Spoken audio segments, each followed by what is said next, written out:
మన ఆర్థిక వ్యవస్థకు వెన్నెముకలాంటి చిన్న, మధ్యతరహా పరిశ్రమలు గ్లోబల్ మార్కెట్లో పోటీని తట్టుకోగలవా? ఇది చాలా పెద్ద ప్రశ్న. దీనికి సమాధానంగానే భారత ప్రభుత్వం ఇప్పుడొక భారీ ఆర్థిక ప్యాకేజీని ప్రకటించింది. ఈరోజు మనం ఈ కొత్త పథకం గురించి, దాని వెనకున్న ఉద్దేశ్యాల గురించి క్లియర్గా తెలుసుకుందాం. అయితే అసలు ఈ ప్యాకేజీ ఎందుకు అవసరమైంది? మన దేశ ఎగుమతిదారులు, ముఖ్యంగా చిన్న వ్యాపారాలు, నిజంగానే ఇబ్బందుల్లో ఉన్నాయా? ఈ ప్రశ్నతోనే మన విశ్లేషణను మొదలుపెడదాం. ఎందుకంటే వాళ్ళు ఎదుర్కొంటున్న సవాళ్లను అర్థం చేసుకుంటేనే ఈ ప్యాకేజీ ప్రాముఖ్యత ఏంటో మనకు తెలుస్తుంది. సరే, మరి మన ఎగుమతిదారులు ఎదుర్కొంటున్న అసలు సమస్య ఏంటి? అంతర్జాతీయంగా మారుతున్న పరిస్థితులు వాళ్లపై ఎలాంటి ప్రభావం చూపుతున్నాయో ఒక్కసారి చూద్దాం.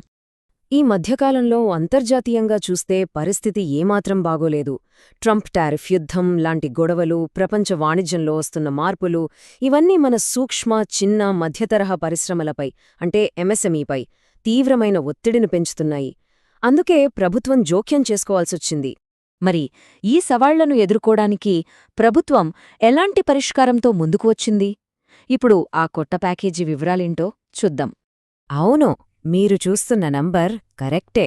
ప్రభుత్వం ప్రకటించిన మొత్తం ప్యాకేజీ విలువ ఏకంగా 7,295 కోట్ల రూపాయలు. ఇది మన ఎంఎస్ఎంఈ సెక్టర్కి ఒక పెద్ద బూస్ట్ అని చెప్పొచ్చు. సరే, ఇంత పెద్ద మొత్తాన్ని ఎలా ఖర్చు పెట్టబోతున్నారు? ఈ చార్ట్ చూస్తే మనకు క్లియర్గా అర్థమవుతుంది. ఇందులో సింహభాగం అంటే 5,181 కోట్ల రూపాయలు వడ్డీ రాయితీ కోసం కేటాయించారు. అంటే కంపెనీలు తీసుకునే లోన్లపై వడ్డూ భారం తగ్గించడానికన్నమాట. మిగిలిన 2,114 కోట్లను రుణాలకు హామీగా ఇస్తారు.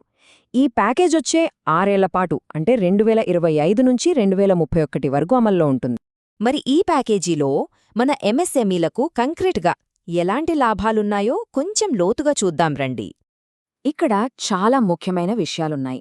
మొట్టమొదటిది, ఎగుమతి రుణాలపై 2.75% వడ్డీ సబ్సిడీ. అంటే కట్టాల్సిన వడ్డీలో కొంత ప్రభుత్వం చూసుకుంటుంది. కానీ ఇక్కడొక కండిషనుంది.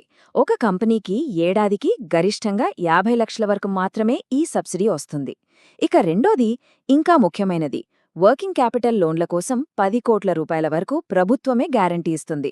అంటే లోన్ రికవరీ కాకపోయినా ప్రభుత్వమే ఆ బాధ్యత తీసుకుంటుంది.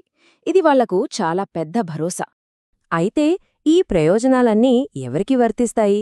అందరికీ ఇస్తారా? లేక ఏమైనా నియమాలున్నాయా? కంపెనీ సైజును బట్టి ఈ సపోర్ట్ ఎలా మారుతుందో ఇప్పుడు తెలుసుకుందాం. ఈ టేబుల్ చూస్తే మనకు చాలా క్లియర్గా అర్థమవుతోంది. సూక్ష్మ, చిన్న కంపెనీలకు ప్రభుత్వం ఏకంగా 85% వరకు గ్యారంటీ ఇస్తోంది. అంటే దాదాపు మొత్తం అప్పుకు ప్రభుత్వమే భరోసా అన్నమాట. అదే మీడియం సైజ్ కంపెనీలకొస్తే ఈ గ్యారంటీ 65%కి తగ్గుతుంది. ఎందుకంటే చిన్న కంపెనీలకి ఎక్కువ సపోర్ట్ అవసరం కదా. ఇప్పుడు కొన్ని రూల్స్ అండ్ రెగ్యులేషన్స్ చూద్దాం. ఈ స్కీమ్ అన్ని ఎంఎస్ఎంఈలకు కాదు, కేవలం కొన్ని సెలెక్టెడ్ సెక్టార్స్కి మాత్రమే. దీన్ని ఆర్బీఐ, డీజీఎఫ్టీ అంటే directorate general of foreign trade కలిసి అమలు చేస్తాయి. అలాగే వడ్డీ రాయితీని ప్రతి 6 నెలలకొకసారి అంటే మార్చి, సెప్టెంబర్లలో రివ్యూ చేస్తారు. ఇంకో ముఖ్యమైన విషయమేంటంటే నియంత్రిత వస్తువులు, వేస్ట్, స్క్రాప్ బిజినెస్లకు, అలాగే పిఎస్ఐ పథకం కింద ఉన్నవాళ్లకు ఈ స్కీమ్ వర్తించదు. పిఎస్ఐ అంటే production subsidy for industrial investment. So already ఆ స్కీమ్ కింద బెనిఫిట్స్ పొందుతున్న వాళ్లకు ఇది వర్తించదన్నమాట. ఈ విషయంపై కేంద్ర వాణిజ్య మంత్రిత్వ శాఖ అదనపు కార్యదర్శి అజయ్ భాదు ఏమన్నారంటే, ప్రస్తుత గడ్డుకాలంలో మన ఎంఎస్ఎంఈ ఎగుమతిదారులను నిలబెట్టడమే ఈ ప్యాకేజీ ప్రధాన లక్ష్యం అని స్పష్టం చేశారు. అయితే ఇక్కడో విషయం ఉంది. ఈ ప్యాకేజేదో హఠాత్తుగా వచ్చింది కాదు. ఇదొక పెద్ద ప్లాన్లో భాగం. ఏంటా ప్లాన్? చూద్దాం. ఈ మొత్తం కథ మొదలైంది గత నవంబర్లో. అప్పుడు ప్రభుత్వం ఏకంగా 25,060 కోట్ల రూపాయలతో ఎగుమతుల ప్రోత్సాహక మిషన్ లేదా ఈపీఎంను స్టార్ట్ చేసింది. ఫస్ట్ ఫేజ్లో భాగంగా డిసెంబర్లో మార్కెటింగ్ కోసం 4,531 కోట్లు రిలీజ్ చేశారు. ఇప్పుడు మనం మాట్లాడుకుంటున్న ఈ 7,295 కోట్ల ప్యాకేజీ అదే మిషన్లో సెకండ్ ఫేజ్ అన్నమాట. సో ఫైనల్గా ఈ మిషన్ మొత్తం లక్ష్యం ఒకటే, మన ఎంఎస్ఎంఈలు ఫైనాన్షియల్ ప్రాబ్లమ్స్ నుంచి బయటపడి గ్లోబల్ మార్కెట్లో మన మేడ్ ఇన్ ఇండియా సత్తా ఏంటో చూపించాలి. ఇదంతా బానే ఉంది, కానీ అసలైన ప్రశ్న ఒకటి మిగిలి ఉంది.